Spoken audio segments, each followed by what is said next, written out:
Hello दोस्तों, कैसे हो सभी। तो टोक्यो रिवेंजर के पिछले एपिसोड में हमने देखा कि अब सब कुछ ठीक करने के बाद ताकामिची प्रेजेंट में वापस आ जाता है, जहां आकुन को जिंदा देखकर ताकामिची बहुत खुश होता है।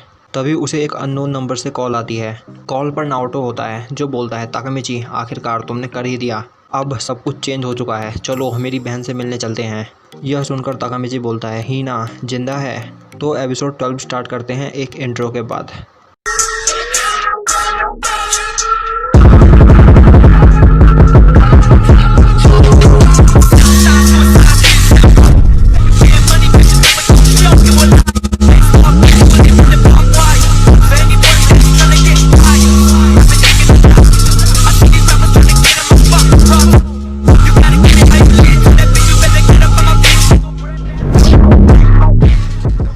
तो टोक्यो रिवेंजर के एपिसोड 12 की स्टार्टिंग में दिखाया जाता है कि ताकामिची और नाओटो हिना से मिलने के लिए जा रहे होते हैं और ताकामिची सोच रहा होता है कि अब वह हिना से मिल पाएगा जो प्रेजेंट में जिंदा है। अब नाओटो बोलता है कि मैंने चेक किया है और मुझे पता चला है कि जिस एक्सीडेंट की वजह से मेरी बहन मरी थी वह एक्सीडेंट कभी हुआ ही नहीं, मतलब हिना अभी जिंदा होगी।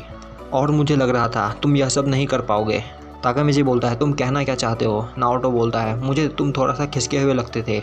जिस पर ताकामिची हंसता हुआ बोलता है, क्या तुम मुझसे फाइट करना चाहते हो। अब नाओटो बोलता है, पर जो भी हो अब हम हिना से मिल सकते हैं। अब ताकामिची बोलता है, नाओटो मेरा दिल बहुत तेज़ी से धड़क रहा है, अब प्रेजेंट में हिना से मिलना मेरे लिए एक सपने जैसा है। अब दोनों उस जगह पहुंच जाते हैं और कार से उतरते हैं। अब ताकामिची बोलता है, तुम क्या सोचते हो नाओटो, क्या अब हिना चेंज हो गई होगी। जिस पर नाओटो बोलता है, ऑफ कोर्स तुम्हें उससे मिले हुए करीब 12 साल हो चुके हैं, अब वह अडल्ट हो चुकी है। और अब नाओटो लिफ्ट का बटन दबाते हुए बोलता है, हिना अब एलिमेंट्री स्कूल में एक टीचर है। अब ताकामिची सोचता है कि हिना जैसे ही उसे देखेगी वह ताकामिची को गले लगा लेगी और बोलेगी, ताकामिची मैंने तुम्हें बहुत मिस किया। जिस पर ताकामिची बोलेगा, बस करो हिना, नाओटो हमें देख रहा है। और तभी लिफ्ट खुलती है और ताकामिची का सपना भी टूट जाता है। अब ताकामिची लिफ्ट में जाता है और सोच रहा होता है कि जैसा मैं सोच रहा हूँ वैसा बिल्कुल नहीं हो सकता, क्योंकि आज से 12 साल पहले हिना ने मुझसे ब्रेकअप कर लिया था। यह सोचने के बाद ताकामिची नाओटो से बोलता है कि नाओटो तुम जाकर हिना से मिलकर आ जाओ। भले ही मैंने हिना की लाइफ बचाई हो, पर इन सब के बारे में हिना को कुछ नहीं पता, और तुम जाकर हिना से मिलकर आओ, क्योंकि तुम उसके छोटे भाई हो, पर मैं उसके लिए बिल्कुल एक अजनबी की तरह हूँ। और यह बोलकर ताकामिची वहाँ से जाने लगता है और वह सीढ़ियों से उतरता हुआ सोच रहा होता है कि 12 साल, पूरे 12 साल हो चुके हैं और मुझे नहीं लगता कि उसे मैं याद भी होऊंगा। और अब ताकामिची दीवार को एक पंच करता है और सोचता है, ये मैं क्या कर रहा हूँ। मैंने अपनी पूरी कोशिश की, अपनी पूरी मेहनत की, पर मैं जरा भी नहीं बदला। मैं अभी भी वह पुराना वाला ही ताकामिची हूँ। मैं चाहे जितनी बार भी टाइम में पीछे जाकर फ्यूचर को चेंज कर दूँ, पर मैं हर बार एक बेकार इंसान ही रहूँगा। अब ताकामिची एक लंबी सांस लेकर खुद को शांत करता है और सोचता है, पर हिना जिंदा है, मेरे लिए बस इतना ही काफ़ी है, अब मुझे वापस जाना चाहिए। तभी वो अपार्टमेंट से बाहर निकलते हुए एक लड़की से टकरा जाता है और वह लड़की और कोई नहीं बल्कि हिना होती है। हिना ताकामिची को देखते के साथ ही पहचान जाती है और हिना को देखकर ताकामिची की आंखों में आंसू आ जाते हैं और उसे वह सारे फ्लैशबैक याद आते हैं जिसमें वह हिना के साथ था। ताकामिची को याद आता है कि किस तरह हिना ने उसे पास्ट में कितना सपोर्ट किया था, जिस वजह से आज वह फ्यूचर चेंज कर पाया है। और अब वह रोने लगता है। अब हिना बोलती है, ताकामिची तुम हमेशा बिना नोटिस के मेरे घर आते हो, क्या कुछ हुआ है। ताकामिची बोलता है, नहीं कुछ नहीं हुआ। और ताकामिची वहाँ कंटिन्यू रोता ही चला जा रहा होता है। अब सीन शिफ्ट होता है और हमें दिखाया जाता है कि एक रूम में नाओटो, हिना और ताकामिची बैठे होते हैं और हिना और ताकामिची दोनों ही शर्मा रहे होते हैं और वहाँ कोई भी बात नहीं कर रहा होता। अब ताकामिची बात स्टार्ट करने के लिए बोलता है, आज वेदर कितना अच्छा है। जिस पर हिना एग्री करती है। जिस पर नाओटो गुस्सा होकर बोलता है, आज वेदर क्लाउडी है।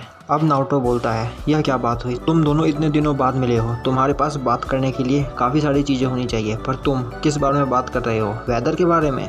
ताकामिची नाओटो से बोलता है, मैं नर्वस हूँ, इसलिए मुझे समझ में नहीं आ रहा कि मैं किस बारे में बात करूँ। और हिना बोलती है, हम दोनों काफ़ी टाइम से एक दूसरे से नहीं मिले हैं, इसलिए हमें यह बात समझ में नहीं आ रही कि हम किस बारे में बात करें।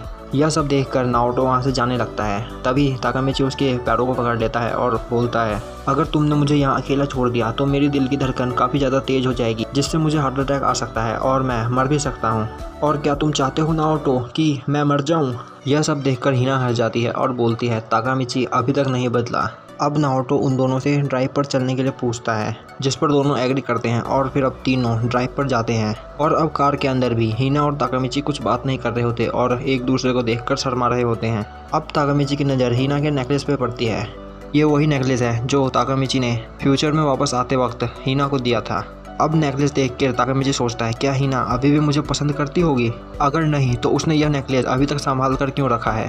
पर यह भी तो हो सकता है कि उसने वह नेकलेस सेम डिज़ाइन का कहीं से खरीदा हो। हाँ, ऐसा ही हुआ होगा। तभी नाओटो के पास कॉल आती है और उसे उसके जॉब पर वापस बुला लिया जाता है। अब नाओटो हिना को कार की चाबी देता हुआ बोलता है कि मुझे अब अपने जॉब पर वापस जाना होगा, यह कार तो मुझे कल वापस कर देना। और वह वहाँ से जाने लगता है। तभी ताकामिची उसे रोकने की कोशिश करता है और बोलता है, प्लीज़ हमें यहाँ अकेला मत छोड़ो। जिस पर नाओटो बोलता है, अब तुम अडल्ट हो चुके हो, प्लीज़ बच्चों की तरह एक्ट करना बंद करो और कुछ बातें करो। अब हिना कार ड्राइव कर रही होती है और अभी भी ताकामिची और हिना कुछ बात नहीं कर रहे होते हैं। वहीं ताकामिची सोच रहा होता है, मेरे पास यही चांस है, पर मुझे नहीं पता कि क्या कहना है और कैसे कहना है। तभी हिना बोलती है, क्या मैं यहाँ पे कार रोकूं? जिस पर ताकामिची हाँ करता है और हिना वहाँ पे कार पार्क करती है और अब दोनों उस जगह पर एक वॉक के लिए जाते हैं। हिना बोलती है, यह पार्क। तभी ताकामिची बोलता है, क्या तुम्हारी इस पार्क से कोई मेमोरीज जुड़ी हुई है? हिना बोलती है, क्रिसमस के टाइम पे मैं यहाँ एक पर्सन के साथ आई थी जिसे मैं काफ़ी पसंद करती थी। ताकामिची सोच रहा होता है, हिना अब 26 की हो चुकी है, उसका एक बॉयफ्रेंड तो होगा ही, और वहीं ताकामिची उसका एक्स बॉयफ्रेंड है जिसे उसने 12 साल पहले डंप कर दिया था। अब ताकामिची बोलता है, तुम्हारे लिए यह प्लेस काफ़ी स्पेशल होगा। हिना बोलती है कि मुझे अभी तक नहीं पता कि मैं क्यों डंप हुई थी और मैं आज तक उस पर्सन को नहीं भुला पाई हूँ। ताकामिची बोलता है, मुझे यकीन नहीं हो रहा कि किसी ने तुम्हें डंप किया। अब हिना ताकामिची की ओर देखकर बोलती है, मुझे क्यों डंप किया गया था ताकामिची? अब ताकामिची देखता है कि हिना की आंखों में आंसू होता है और यह सब देखकर ताकामिची काफ़ी प्रेशर में आ जाता है और वह बहाना बनाकर टॉयलेट के लिए चला जाता है। अब ताकामिची सभी बातों का कंक्लूजन निकालता है और एक बात पर पहुँचता है कि इस टाइम पे हिना ने ताकामिची को डंप नहीं किया, बल्कि ताकामिची ने हिना को डंप किया। अब ताकामिची सोचता है, अब मैं सब चीज़ों को सही करूंगा। और अब जब ताकामिची बाथरूम से बाहर निकल रहा होता है तो वह एक पर्सन से मिलता है जो ताकामिची से बोलता है, तुम यहाँ क्या कर रहे हो? तुम कार में नहीं हो? और जब वो पर्सन ताकामिची के सामने से चला जाता है तभी ताकामिची को एकदम से याद आता है कि यह पर्सन कोई और नहीं है बल्कि हानमा था।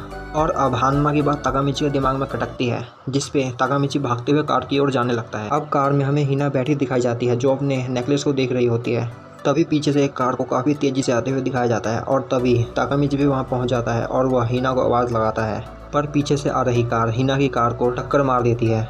यह देखकर ताकामिची को कुछ भी समझ में नहीं आता और वह हिना का नाम चिल्लाते हुए कार की ओर भागता है।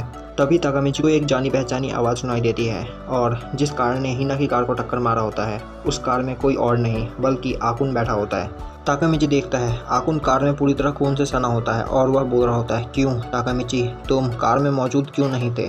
और यह भाई सबसे ज़्यादा शॉकिंग मूवमेंट था। अब ताकामिची पूछता है, आकुन तुम यहाँ क्या कर रहे हो? अब आकुन बोलता है, मेरा अंत ऐसा ही होना था। अब मैं किसाकी के गैंग मेंबर्स में से एक हूँ और अब टोमान के सभी गैंग मेंबर्स को किसाकी कंट्रोल करता है। यह सुनकर ताकामिची सोच रहा होता है, यह तो वही बोल रहा है जो आकुन ने पिछली बार भी बोला था। ताकामिची बोलता है, तुमने हिना को हिट क्यों किया? तुम तो एक हेयर ड्रेसर हो, तुम्हारा टोमान के साथ क्या लेना देना? आकुन बोलता है, मैं डरा हुआ हूँ, मैं बहुत ज़्यादा डरा हुआ हूँ, मैं किसाकी से बहुत ज़्यादा डरा हुआ हूँ। तुम सबको बचा सकते हो पर हमारे क्राई बेबी हीरो। यह सुनकर ताकामिची बोलता है, चुप रहो, अब मैं यह नहीं सुनना चाहता, मैं यह पहले भी सुन चुका हूँ और इस बार भी बिल्कुल वही सब हुआ, आखिर कुछ भी चेंज नहीं हुआ है। तभी वहाँ शॉर्ट सर्किट होता है और आकुन की कार ब्लास्ट हो जाती है जिससे ताकामिची थोड़ी दूर जाकर गिरता है। अब ताकामिची हिना की कार की ओर भागता है। वह देखता है कि हिना जिंदा है। वह कार का गेट खोलने की कोशिश करता है, कार का गेट जाम हो चुका होता है। ताकामिची अपनी पूरी ताकत लगाकर कार का गेट खोलता है और बोलता है, हिना जल्दी यहाँ से बाहर निकलो, कार कभी भी ब्लास्ट हो सकती है। अब हिना ताकामिची को थैंक्स करती है और बोलती है, मैं अपने लेग्स को फील नहीं कर पा रही हूँ। और हमें दिखाया जाता है कि हिना की लोअर बॉडी पूरी तरह कट चुकी होती है। यह देखकर ताकामिची सहम जाता है और वह हिना को गले लगा लेता है और बोलता है, पास्ट हो या प्रेजेंट, मैं तुमसे हमेशा प्यार करता रहूँगा।